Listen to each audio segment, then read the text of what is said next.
Nah mungkin yang jadi pertanyaan adalah, lah Ustadz kan sekarang Dajjal nggak ada, belum keluar. Kenapa kita mesti ngomongin sekarang? Gitu. Nah ini yang jadi masalah. Dan memang boleh jadi kita ini yang duduk di musola sekarang ini, boleh jadi sampai akhir hayat kita nggak ketemu Dajjal. Dan mudah-mudahan begitu. Karena ada hadis juga mengatakan, man sami'a bid Dajjal falyan'a anhu. Barang siapa mendengar kabar Dajjal mendekati negerinya, tempat tinggalnya, menjauhlah dari Dajjal. Jadi jangan ada dalam diri kita cita-cita, ambisi, keinginan ketemu Dajjal. Jangan. Ya. Karena kata Nabi, barang siapa mendengar Dajjal mendekati negerinya, tempat tinggalnya, menjauh dari Dajjal. Karena demi Allah, kata Nabi, ada seorang yang asalnya beriman, dia penasaran ingin ketemu Dajjal, begitu sudah di depan Dajjal, langsung jadi hamba Dajjal. Saking hebatnya tipu daya Dajjal. Dan salah satu contohnya tadi, orang Arab tadi. Ya. Nah, jadi jangan sekalian rahimakumullah, kita boleh jadi sampai akhir hayat nggak ketemu Dajjal. Tak usah tahu dari mana. Ya, dari ilmu akhir zaman. Jadi kalau kita pelajari ilmu akhir zaman, ada tanda-tanda tertentu sebelum Dajjal keluar. Dan tanda-tanda itu sekarang belum ada. Nah, di antaranya apa? Di antaranya Dajjal nggak akan keluar sebelum khilafah tegak kembali. Khilafah itu pemerintahan Islam dengan ibu kotanya Baitul Maqdis. Dajjal nggak akan keluar sebelum Al-Mahdi menjadi khalifah, menjadi pemimpin kita kelak nanti.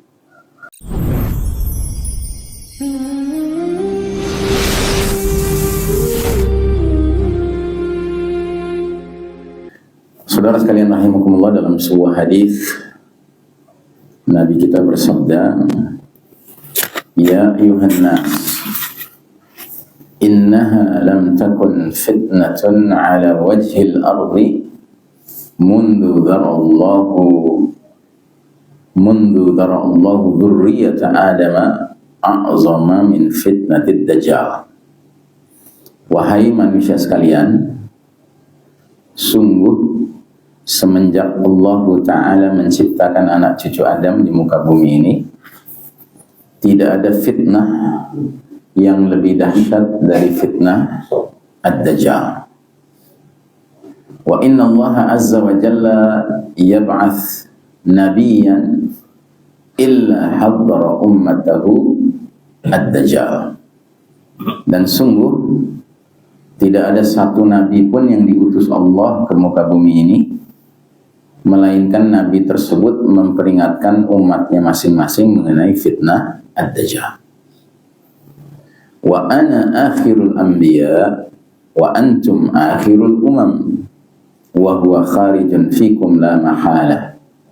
Sedangkan aku ini nabi terakhir dan kalian adalah umat terakhir. Maka tidak dapat dipungkiri lagi bahwa Ad-Dajjal akan keluar di tengah-tengah kalian.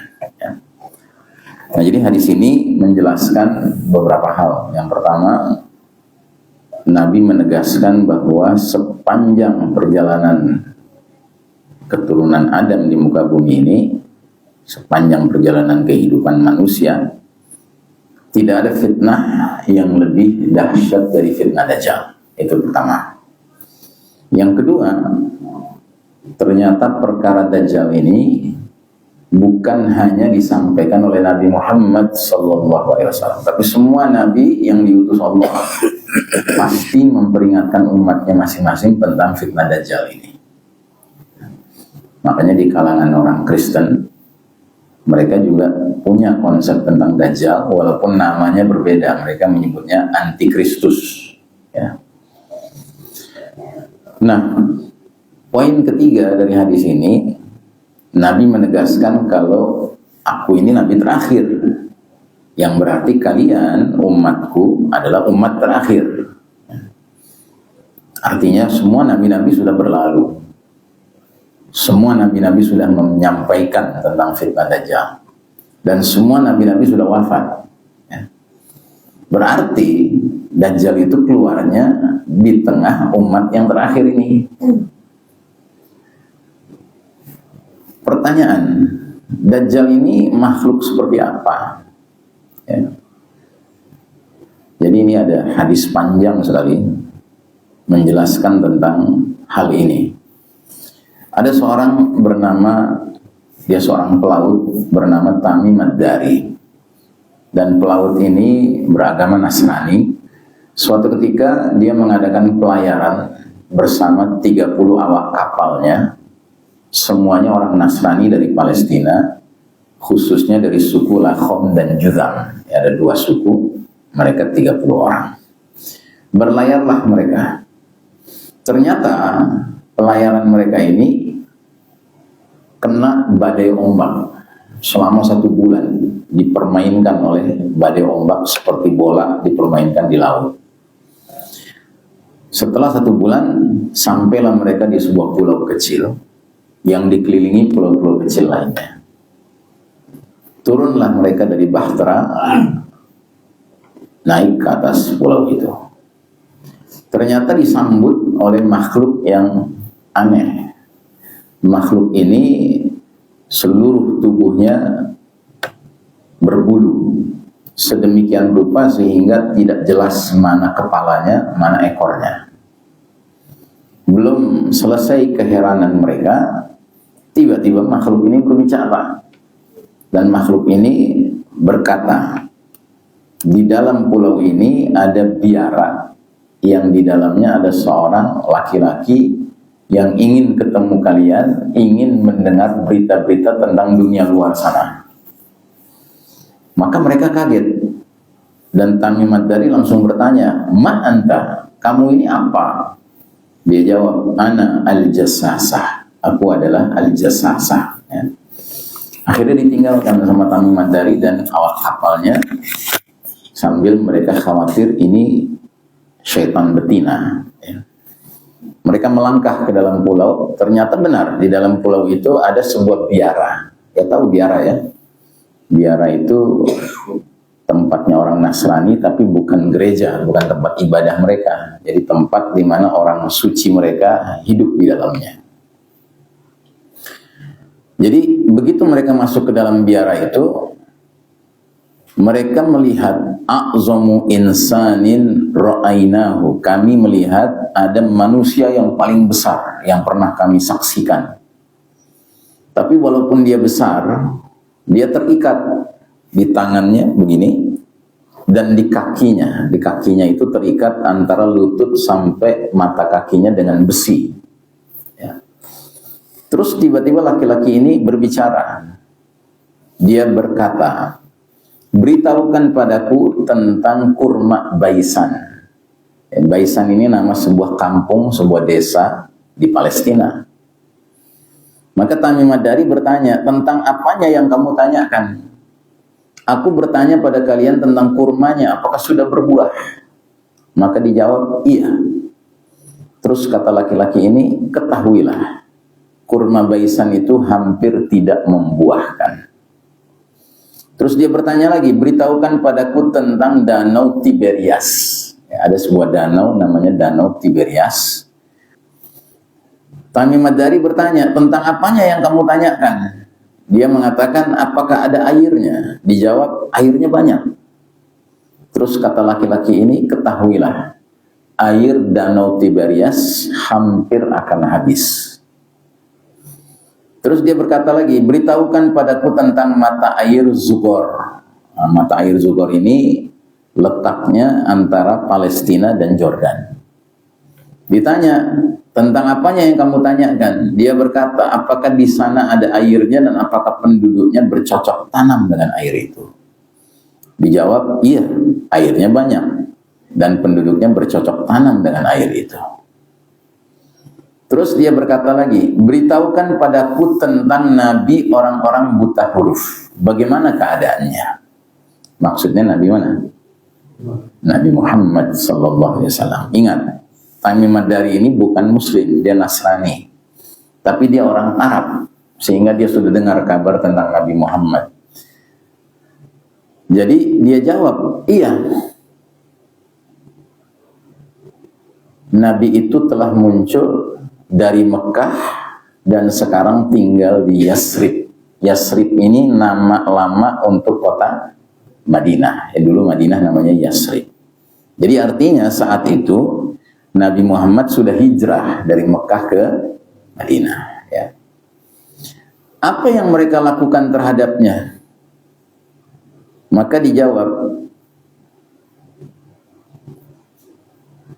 sebelum itu ada pertanyaan lagi, apakah orang-orang Arab memerangi dia, Nabi itu?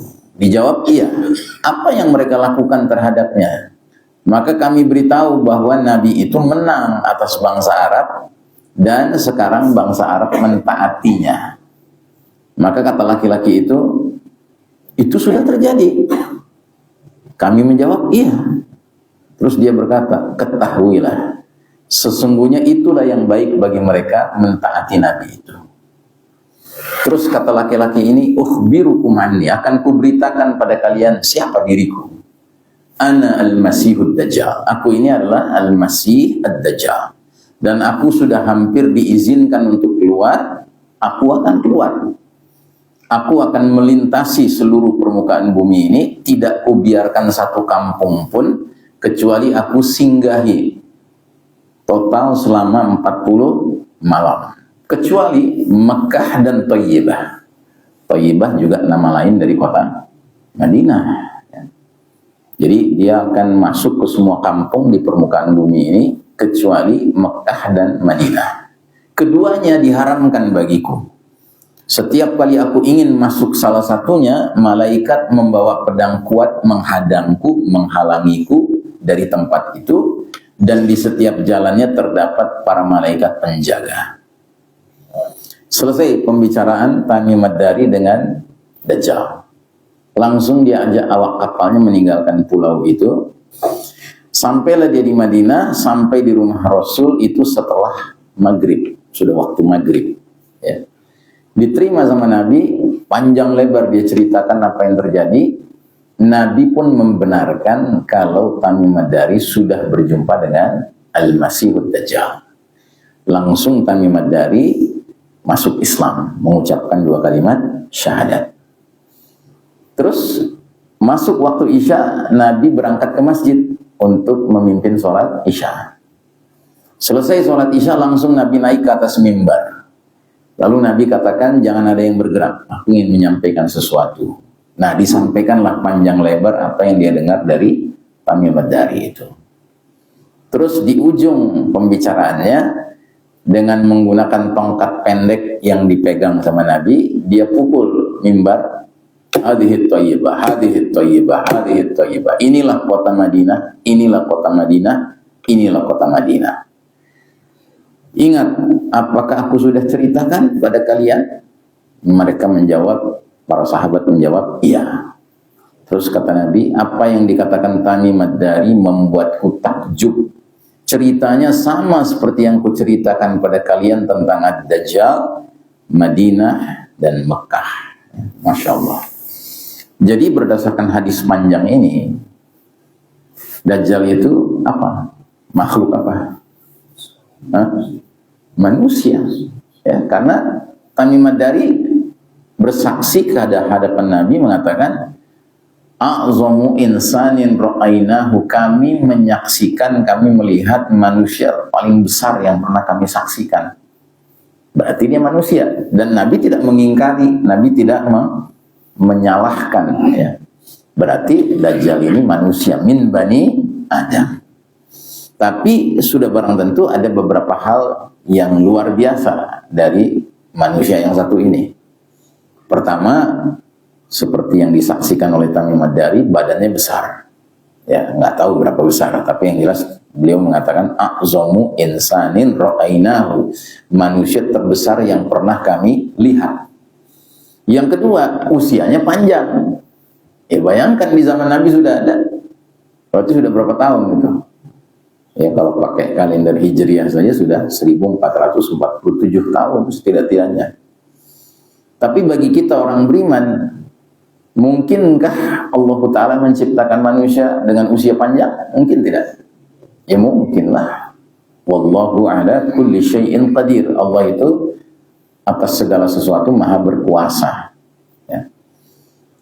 Karena juga kita tahu dari kitab-kitab sejarah, orang-orang zaman dulu memang usianya panjang-panjang. Contohnya Nabi Nuh alaihissalam. Itu dalam Al-Quran dijelaskan bahwa Nabi Nuh itu berdakwah selama 1000 tahun kurang 50 tahun. Berarti 950 tahun. Itu berdakwahnya saja. Kita tidak tahu Nabi Nuh itu ketika mulai berdakwah sudah berapa usianya. Mungkin sudah 100 tahun, mungkin 150 tahun. Jadi bagi Allah nggak ada yang mustahil. Lalu yang berikutnya yang menjadi luar biasa dari sosok Dajjal ini, dia ternyata bisa memprediksi, meramal hal-hal yang akan terjadi di masa depan. Setidak-tidaknya dari pembicaraan dengan Tamim Ad-Dari tadi ada 2 hal yang dia prediksikan dan sudah menjadi kenyataan. Yang pertama soal kurma Baisan. Hari ini wilayah desa Baisan ini termasuk wilayah jajahan, namanya tidak lagi Baisan, tapi nama yaitu Bet Sya'an. Dan yang dulunya dia berupa desa pertanian, banyak pohon-pohonannya termasuk pohon korma, sekarang sudah menjadi desa turisme, ya, wisata, kota wisata, ya. Dan sekarang pohon-pohon itu sudah ditebang, termasuk pohon-pohon korma. Dan yang sekarang banyak itu hotel, penginapan, ya untuk wisatawan lah, gitu. Jadi prediksinya sudah terjadi sekarang, tidak ada lagi korma Baisan. Yang kedua, Danau Tiberias. Air Danau Tiberias juga sekarang sudah menyusut, ya walaupun belum habis, tapi sudah menyusut, ya, jadi sesuai dengan prediksinya. Bahkan yang menarik ucapannya tentang Nabi Muhammad, kan itu yang menarik. Ya, dia tanya apakah bangsa Arab memerangi dia? Iya. Terus apa yang terjadi? Ya bangsa Arab kalah diperangi sama Nabi Muhammad dan sekarang mereka mentaatinya. Malah si Dajjal ini bilang, ya itulah yang baik buat mereka, mentaati Nabi Muhammad.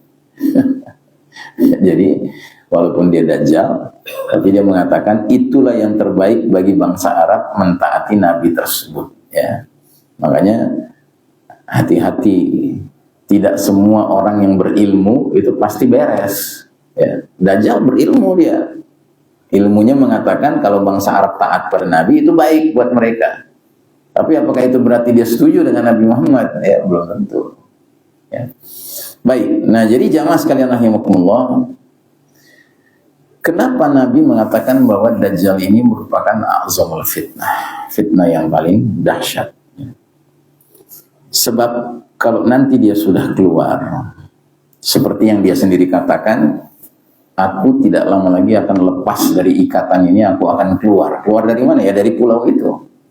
Dia akan masuki semua kampung, semua wilayah di muka bumi ini, illa Makkah wa Thayyibah, kecuali Mekah dan Madinah. Ya. Dan dia akan menebar fitnah, karena dia diizinkan Allah memiliki hal-hal yang istimewa, yang luar biasa. Dia punya ilmu sihir, ya, yang luar biasa. Di antaranya disebutkan dalam sebuah hadis, sesungguhnya Dajjal akan keluar dari suatu celah antara Syam dan Irak. Lalu dia akan berbuat kerusakan di sebelah kiri dan kanannya. Wahai hamba-hamba Allah, wahai para manusia, teguhkanlah diri kalian.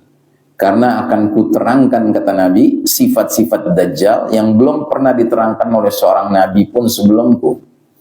Dajjal akan berkata, Ana Rabbukum, akulah Rabb kalian. Sedangkan kalian tidak akan bisa melihat Allah kecuali setelah kalian meninggal dunia. Ya. Jadi Dajjal itu nanti sedemikian merasa dirinya dikdaya, ya, sedemikian merasa dirinya hebat, sehingga dia akan mengklaim, akan menyatakan, Ana Rabbukum, akulah Rabb kalian. Mirip seperti ucapan siapa? Siapa? Firaun, ya.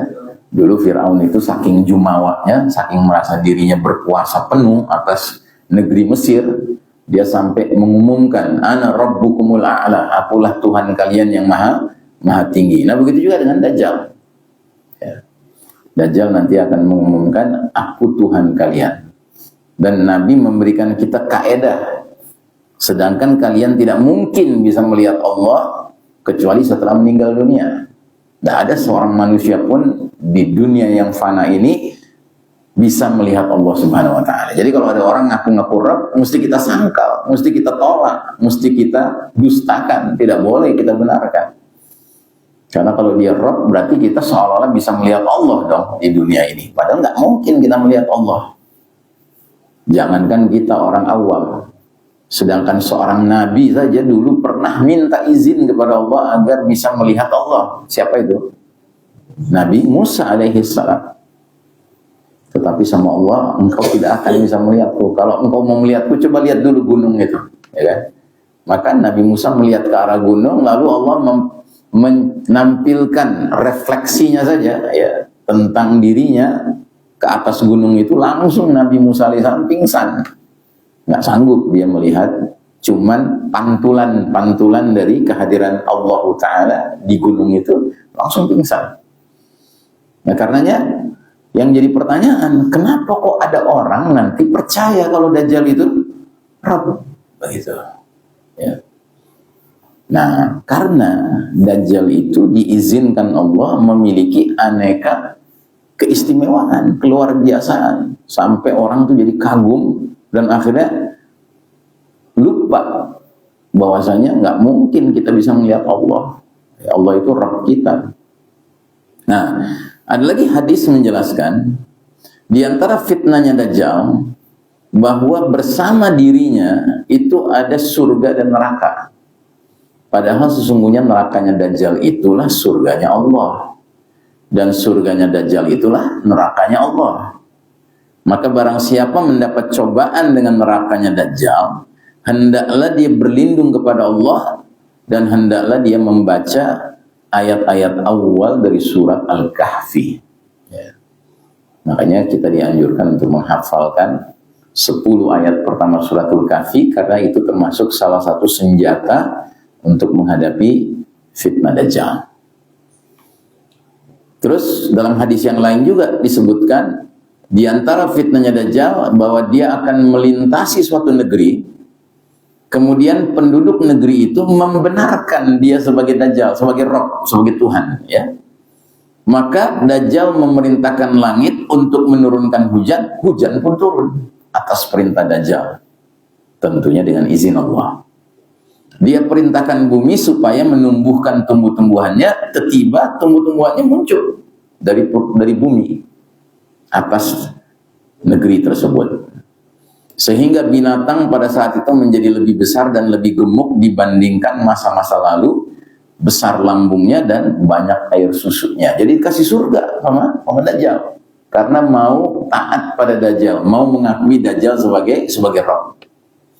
Tapi sebaliknya, termasuk fitnahnya Dajjal, dia melintasi suatu negeri, namun penduduk negeri itu mendustakan Dajjal. Jadi penduduk negeri ini kumpulan orang-orang beriman. Mereka semua menyatakan Rabbunallah, Rabb kami Allah, anta al-masihud Dajjal, kamu ini ya sang pendusta Dajjal. Maka apa yang terjadi?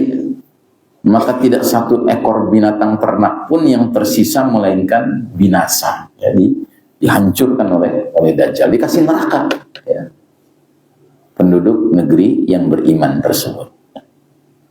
Bahkan ada satu peristiwa lagi dalam hadis yang lain diterangkan, di antara fitnahnya Dajjal, dia akan berkata kepada seorang Arab. Jadi ada orang Arab muncul, Dajjal berkata kepada dia, coba kamu pikirkan, sekiranya aku sanggup membangkitkan ayah ibumu yang sudah mati, apakah kamu akan bersaksi aku ini Rabbmu?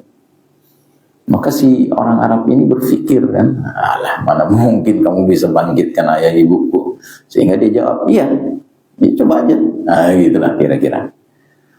Kemudian muncullah sosok yang persis seperti ayah ibunya, dan mereka berdua berkata kepada anak Arab ini, orang Arab ini, hai anakku, ikutilah dia, sesungguhnya dia adalah Rabbmu. Ya, tiba-tiba si orang Arab ini sujud di depan Dajjal. Ya. Padahal itu bukan ayah ibunya yang sudah mati, tetapi itu syaitan dari kalangan jin yang bekerja sama dengan Dajjal tampil menjelma menyerupai ayah dan ibunya yang sudah mati. Ya. Dan bahkan ada hadis lebih panjang lagi. Hadis itu menjelaskan sebagai berikut. Dajjal muncul, lalu seseorang dari kalangan orang beriman menuju ke arah Dajjal. Bala tentara Dajjal yang bersenjata mencegatnya. Mereka bertanya, mau kemana kamu? Mukmin itu menjawab, aku hendak ke orang yang muncul itu. Maksudnya aku hendak ke Dajjal itu. Maka bala tentara itu bertanya, apa kamu tidak beriman kepada Rabb kami? Si mukmin itu menjawab, Rabb kami tidak samar. Jadi artinya dia faham siapa Rabb yang sebenarnya. Saat si mukmin ini melihat Dajjal, mukmin itu berkata, hai sekalian manusia, inilah Dajjal yang disebut-sebut Rasulullah Sallallahu Alaihi Wasallam. Maka Dajjal memerintahkan agar si mukmin ini dibelah. Maka Dajjal berkata, ambil dan belahlah dia. Dia perintahkan bala tentaranya. Tapi sebelum itu, bala tentaranya memukuli punggung dan perut si mukmin ini. Jadi disiksa terlebih dahulu.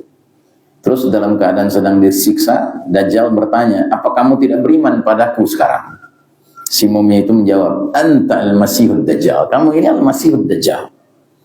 Lalu si Dajjal ini memerintahkan mukmin itu digergaji dari ujung kepala sehingga berpisah antara kedua kakinya. Jadi terbelah jadi dua.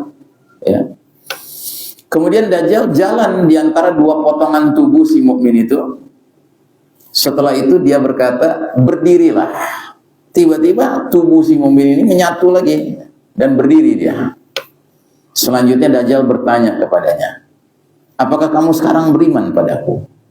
Maka si mukmin itu menjawab, tidak bertambah pada diriku selain kejelasan mengenai siapa dirimu. Setelah itu si mukmin itu berkata, hai sekalian manusia, sungguh Dajjal ini tidak akan bisa berbuat apa-apa lagi kepada manusia lain sesudah diriku. Ternyata dia tidak sanggup. Ya. Maka Dajjal tidak mampu. Kemudian kedua tangan dan kedua kaki si mukmin itu diambil, dilempar. Orang-orang menyangka mukmin itu dilemparkan ke dalam neraka. Padahal sesungguhnya mukmin itu dilemparkan ke dalam jannatullah, surganya Allah Subhanahu wa taala. Setelah itu Rasulullah Sallallahu Alaihi Wasallam bersabda, itulah mukmin, manusia yang paling mulia mati syahidnya di sisi Allah Rabbul Alamin. Masya Allah. Ya. Jadi jamaah sekalian rahimakumullah, fitnah Dajjal ini fitnah yang aneka ragam, ya, bentuknya aneka ragam. Nah mungkin yang jadi pertanyaan adalah, lah Ustadz kan sekarang Dajjal nggak ada, belum keluar. Kenapa kita mesti ngomongin sekarang? Gitu. Nah ini yang jadi masalah. Dan memang boleh jadi kita-kita ini yang duduk di mushola sekarang ini, boleh jadi sampai akhir hayat kita nggak ketemu Dajjal. Dan mudah-mudahan begitu. Karena ada hadis juga mengatakan, man sami'a bid Dajjal falyan'a anhu. Barang siapa mendengar kabar Dajjal mendekati negerinya, tempat tinggalnya, menjauhlah dari Dajjal. Jadi jangan ada dalam diri kita cita-cita, ambisi, keinginan ketemu Dajjal. Jangan. Ya. Karena kata Nabi, barang siapa mendengar Dajjal mendekati negerinya, tempat tinggalnya, menjauh dari Dajjal. Karena demi Allah, kata Nabi, ada seorang yang asalnya beriman, dia penasaran ingin ketemu Dajjal, begitu sudah di depan Dajjal, langsung jadi hamba Dajjal. Saking hebatnya tipu daya Dajjal. Dan salah satu contohnya tadi, orang Arab tadi. Ya. Nah, jadi jamaah sekalian rahimakumullah, kita boleh jadi sampai akhir hayat nggak ketemu Dajjal. Tak usah tahu dari mana. Ya, dari ilmu akhir zaman. Jadi kalau kita pelajari ilmu akhir zaman, ada tanda-tanda tertentu sebelum Dajjal keluar. Dan tanda-tanda itu sekarang belum ada. Nah, di antaranya apa? Di antaranya Dajjal nggak akan keluar sebelum khilafah tegak kembali. Khilafah itu pemerintahan Islam dengan ibu kotanya Baitul Maqdis. Dajjal nggak akan keluar sebelum Al-Mahdi menjadi khalifah, menjadi pemimpin kita kelak nanti. Itu belum terjadi sekarang. Nggak tahu, mungkin generasi anak kita, mungkin generasi cucu kita. Karenanya warisan ilmu ini harus kita teruskan kepada anak cucu kita. Karena kita nggak ketemu, mungkin anak kita ketemu. Anak kita nggak ketemu, mungkin cucu kita ketemu. Jadi harus kita bekali mereka dengan ilmu ini. Nah, dan yang lebih mengkhawatirkan lagi, Nabi pernah bersabda, sungguh fitnah sebagian kalian satu sama lain lebih kukhawatirkan dari fitnah Dajjal. Dan tidak ada seseorang yang selamat dari rangkaian fitnah tersebut, melainkan dia akan selamat menghadapi fitnah berikutnya. Dan tidak ada fitnah di muka bumi ini sejak dulu, baik fitnah kecil maupun fitnah besar, melainkan dalam rangka menjemput kehadiran fitnah Dajjal. Jadi hadis ini ibaratnya memberikan gambaran kepada kita bahwa fitnah-fitnah yang ada di akhir zaman ini perumpamaannya seperti gunung, Mbak. Kalau gunung itu makin kita berjalan, makin nanjak, makin turun. Makin nanjak kan? Makin nanjak. Nah, jadi fitnah di akhir zaman itu kayak gunung, makin lama makin berat ya. Nggak ada ceritanya fitnah makin ringan. Maka kata Nabi, barang siapa yang menghadapi fitnah di level gunung bagian bawah, dia lulus, maka dia akan lulus menghadapi fitnah berikutnya. Di fitnah berikutnya dia selamat, dia menghadapi fitnah berikutnya dia lulus. Terus begitu, sampai kalau ditakdirkan dia hidup di zaman Dajjal muncul, dia tidak akan masuk dalam jebakan Dajjal ya. Tapi itu berarti sebaliknya, barang siapa yang ketemu fitnah level gunung bawah saja, level bawah gunung saja sudah terjerembab, jangan berharap menghadapi fitnah berikutnya yang lebih berat dia bisa selamat. Terus begitu, sampai kalau dia ditakdirkan hidup di zaman Dajjal, bisa dipastikan dia akan segera menjadi pengikut Dajjal ya, karena jangankan ngadepin Dajjal, baru ngadepin Dujail ya, Dujail itu Dajjal kecil, dia udah jadi ternak Dajjal, Dujail gitu ya. Nah apalagi level berikutnya. Makanya ada kunci di sini, kunci yang Nabi sampaikan. Nabi pernah mengatakan, baina ainaihi maktubun kafirun. Antara kedua matanya Dajjal ada tulisan kafir, di dahinya, di jidatnya itu akan ada tulisan kafir. Dan mungkin orang bertanya, Ustaz, katanya Dajjal matanya satu. Kok di sini hadis ini bilang antara kedua matanya? Matanya Dajjal itu dua. Cuman salah satunya cacat. Makanya Nabi mengatakan a'war, matanya sebelah ya, dalam arti cuman sebelah yang berfungsi, yang sebelah nggak berfungsi. Bahkan dalam hadis lain dikatakan mata Dajjal salah satunya itu kayak anggur nemplok di kepalanya. Nah jadi matanya dua, tapi cuman satu yang berfungsi, yang satunya cacat ya. Jadi jangan bayangkan matanya Dajjal satu di tengah gitu, itu bayangan ngawur gitu. Nah terus kata Nabi, antara kedua matanya Dajjal ada tulisan kafir. Yaqra'uhu kullu mu'minin katibin wa ghairi katibin. Yang tulisan kafir itu bisa dibaca oleh setiap orang mukmin, orang beriman, baik dia bisa baca tulis maupun dia buta huruf. Jadi kuncinya bukan cerdas atau bodoh, kuncinya bukan berpendidikan atau tidak, tapi kuncinya apa? Iman ya. Selagi imannya ada, dia akan diizinkan Allah melihat tulisan kafir di dahinya Dajjal, dan dia akan selamat dari Dajjal. Makanya saya membayangkan kalau Dajjal sudah keluar, ada dua orang duduk bersebelahan, yang satu pemuda cuma lulus SMA, yang satu seorang profesor, guru besar. Si pemuda ini imannya Masya Allah, sedangkan si guru besar ini ya profesor error gitu ya. Jadi begitu keluar Dajjal, si pemuda bilang, Prof, Dajjal udah muncul. Hah? Dajjal? Itu Prof, lihat. Ah, kamu sembarangan nuduh-nuduh orang Dajjal. Dari mana kamu tahu itu Dajjal? Lah lihat Prof, di dahinya, di jidatnya ada tulisan kafir. Si profesor bilang, enggak ada, kata dia. Enggak bisa, si profesor nggak bisa lihat. Sementara si anak muda ini cuma lulus SMA bisa melihat. Nah jadi jamaah sekalian rahimakumullah, karenanya Nabi Muhammad SAW menjelaskan kepada kita apa solusi kita untuk memelihara diri dan keluarga dari fitnah Dajjal dan dari semua fitnah sebelum Dajjal. Nabi bersabda, "Iyakhruj wa ana fiikum fa ana hajijuhu dunakum." Jika Dajjal muncul, aku masih ada di tengah-tengah kalian, maka akulah yang akan mengalahkan Dajjal, bukan kalian. Jadi cukup aku menjadi pembela Dajjal, pembela kalian terhadap Dajjal. Wa iyakhruju walastu fiikum famru'un hajiju nafsihi wallahu khalifati ala kulli muslim. Sedangkan jika Dajjal munculnya, aku sudah nggak ada di tengah-tengah kalian kayak kita sekarang ini kan, Nabi sudah nggak ada di tengah kita. Maka setiap orang menjadi pembela dirinya sendiri dan Allah menjadi penggantiku atas setiap muslim. Jadi artinya Nabi Muhammad sallallahu alaihi wasallam menyuruh setiap orang yang mengaku muslim untuk mengokohkan iman tauhidnya. Ya. Itu kuncinya di situ. Ya. Jadi sekalipun kita tahu insya Allah sampai akhir hayat kita ini kemungkinan besar tidak ketemu Dajjal, dan mudah-mudahan tidak ketemu Dajjal. Tapi bukan berarti kita boleh santai-santai saja. Karena iman kita akan menentukan seberapa jauh kita bisa menghadapi semua fitnah sebelum Dajjal. Padahal semua fitnah sebelum Dajjal itu dalam rangka munculnya Dajjal. Tadi kan sudah dijelaskan. Kalau ngadepin fitnah yang sekarang aja gagal, apalagi fitnah berikutnya, apalagi Dajjal. Tapi kalau ngadepin fitnah yang ada sekarang, kita berhasil menyelamatkan iman kita, tauhid kita. Mudah-mudahan menghadapi fitnah berikutnya pun demikian.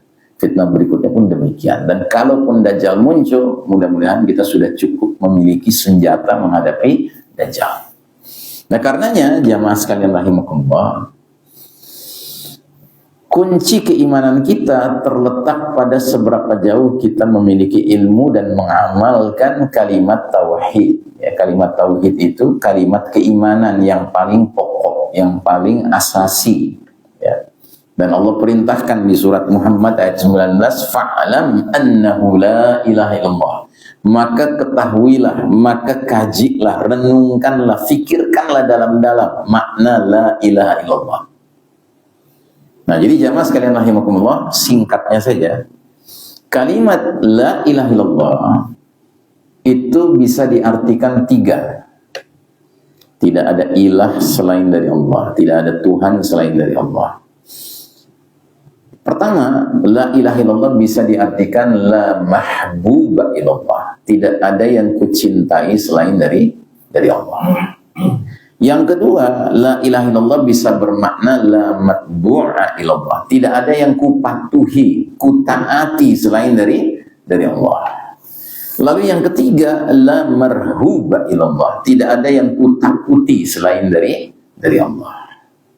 Jadi kalau tiga perkara ini, cinta, kepatuhan, dan rasa takut difokuskan kepada Allah, jadilah seseorang itu ahli tauhid yang sejati.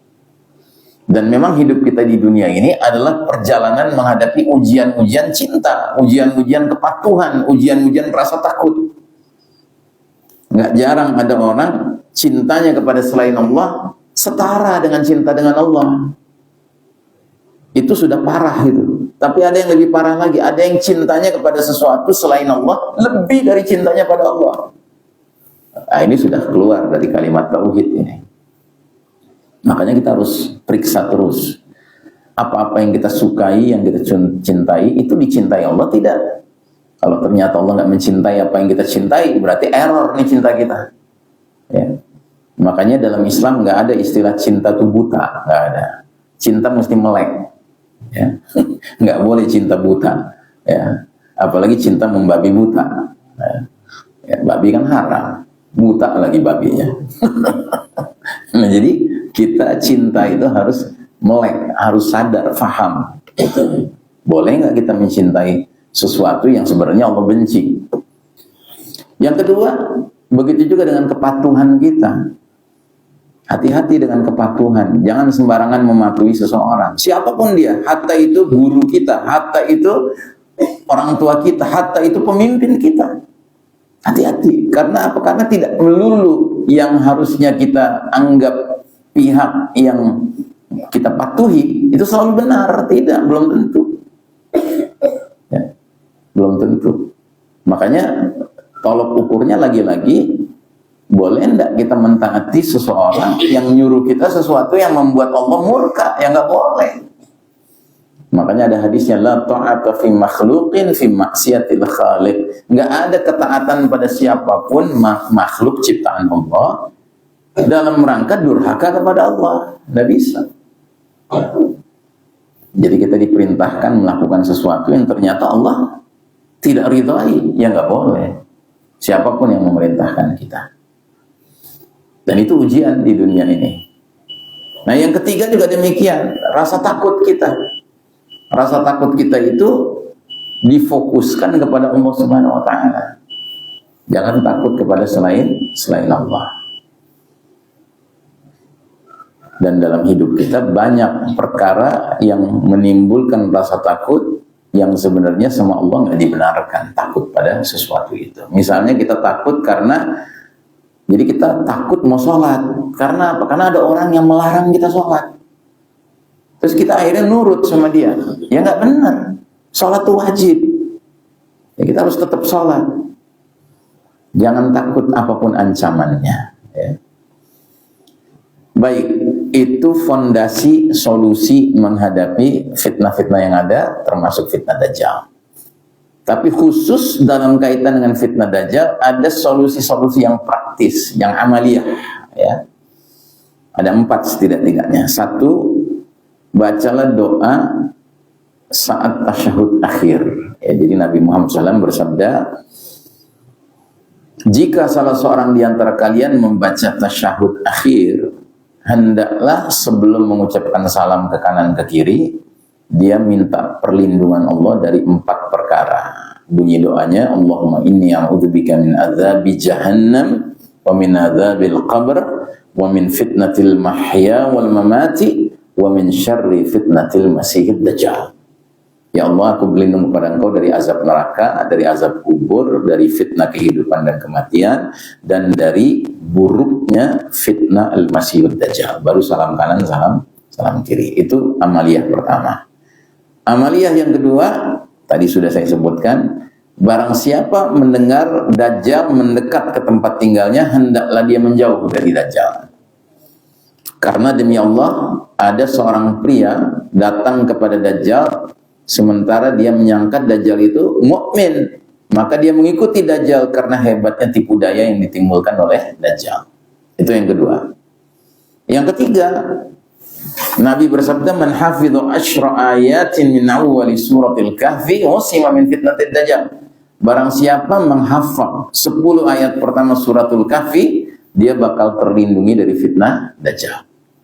Jadi hafalkan 10 ayat pertama surat Al-Kahfi. Dan ini mumpung bulan Ramadan. Kalau belum hafal, ya hafalkan. Wah Ustaz, nggak perlu lagi hafal, saya susah menghafal. Yang penting kan nanti kalau Dajjal muncul, saya tinggal buka Quran. Ya kalau Qurannya ada. Itu. Nanti udah keburu panik. Ya, nyari-nyari Quran, nggak sempet. Gitu. Keburu ditelan sama Dajjal. Ya. Tapi ada hadis lain man hafidhal asyra ayatin min akhiri suratul kahfi usima min fitnatid dajjal. Bisa juga. Barang siapa menghafal 10 ayat terakhir suratul kahfi, dia akan dilindungi dari dajjal. Jadi silahkan. Kalau Anda merasa lebih mudah menghafalkan 10 ayat pertama, 10 ayat pertama. Kalau lebih mudah menghafalkan 10 ayat terakhir, 10 ayat terakhir. Ya. Nah, kiat yang keempat, ini yang paling besar modalnya. Nabi bersabda, tidak ada negeri di muka bumi ini melainkan akan dimasuki oleh Dajjal kecuali Mekah dan Madinah, karena setiap jalan dan lereng bukit 2 kota suci ini dijaga oleh barisan para malaikat. Jadi ini kiat yang mungkin paling besar modalnya ya, yaitu pindah ke Mekah, pindah ke Madinah. Ya, itu dijamin kalau tinggal di situ Dajjal nggak bisa masuk. Tapi hati-hati. Ada juga hadis menjelaskan Dajjal nanti akan berusaha masuk kota Madinah tapi nggak bisa. Akhirnya dari luar kota Madinah dia hentakkan kakinya 3 kali, menimbulkan gempa di kota Madinah, goyang kota Madinah. Nah dalam keadaan goyang begitu, semua orang yang dalam hatinya punya kemunafikan, punya kefasikan, itu akan seolah-olah diogrok-ogrok sama Dajjal. Apa sih diogrok-ogrok artinya? Dia apa? Diulek-ulek ya, pokoknya diprovokasi, dirayu sama Dajjal untuk keluar dari kota Madinah. Keluar dari kota Madinah. Nah, di situ dikatakan setiap orang yang ada penyakit munafik dalam hatinya dan fasik itu akan keluar dengan sukarela. Ya, dalam keadaan kota Madinah kena gempa, dia merasa tempat selamatnya itu adalah mendatangi Dajjal. Nah, jadi artinya jangan disangka yang penting pokoknya tinggal aja di Mekah, tinggal aja di Madinah, tapi sementara iman nggak dijaga. Ya, bisa juga nanti tetap aja dengan sukarela keluar dari kota suci yang sudah dipelihara Allah dari Dajjal untuk menyambut atau untuk ikut serta bersama Dajjal. Baik, jamaah sekalian rahimakumullah, demikianlah kira-kira kaji kita hari ini. Tapi ada hadis terakhir yang perlu saya sampaikan karena ini hadis penting. Semua hadis penting, tapi ini penting banget ya, khususnya untuk kalangan ibu-ibu. Dajjal akan turun pada dataran yang subur dengan melewati satu lembah. Dan golongan yang paling banyak keluar untuk menuju Dajjal ialah dari kalangan kaum wanita. Sehingga seorang laki-laki akan pulang ke rumahnya, menemui istrinya, ibunya, anak perempuannya, saudara perempuannya, bibinya, lalu mengikat mereka dengan tali karena khawatir kalau dilepas tali itu mereka akan keluar menuju Dajjal. Ya, jadi tolong diingat, pengikut Dajjal mayoritas adalah kaum wanita. Ya, karenanya kaum wanita dari kalangan kita, kaum muslimat, istri, ibu, anak perempuan, saudara perempuan kita harus kita jaga, Pak. Harus kita kokohkan iman mereka, tauhid mereka. Ya, mungkin orang bertanya, kenapa ya kok kebanyakan wanita yang jadi pengikut Dajjal? Karena wanita itu dikatakan oleh Nabi, aspek perasaannya lebih dominan daripada aspek pikirannya. Ya.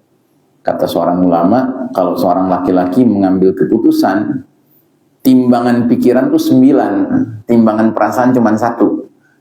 Tapi kalau perempuan mengambil keputusan, timbangan perasaannya 9, timbangan pikirannya cuma 1. Gitu. Nah, sementara Dajjal tuh banyak ngogrok perasaan orang. Gitu. Makanya wanita pantas kalau banyak yang jatuh dalam pelukan Dajjal. Ya. Ya. Dan itu berarti wanita paling banyak jatuh dalam pelukan Dajjal kecil. Dajjal itu sebelum Dajjal muncul, ya kan? Di zaman kita sekarang kan banyak tuh Dajjal kecil kan. Ya. Nah, demikian mudah-mudahan apa yang kita pelajari pagi hari ini menjadi ilmu bermanfaat dunia akhirat, dan mudah-mudahan kita dipilih Allah menjadi hamba-hamba beriman yang kokoh keimanan kita, tauhid kita, sehingga berbagai fitnah yang kita hadapi sekarang sekalipun Dajjalnya belum keluar, Allah izinkan kita mampu mengatasinya. Ya. Untuk itu mari kita tutup majelis kita dengan mengharap keberkahan Allah. Kita tutup dengan doa kafaratul majelis. Subhanakallahumma wa bihamdika asyhadu an la ilaha illa anta astaghfiruka wa atubu ilaik. Walhamdulillahirabbil alamin. Wassalamu alaikum warahmatullahi wabarakatuh.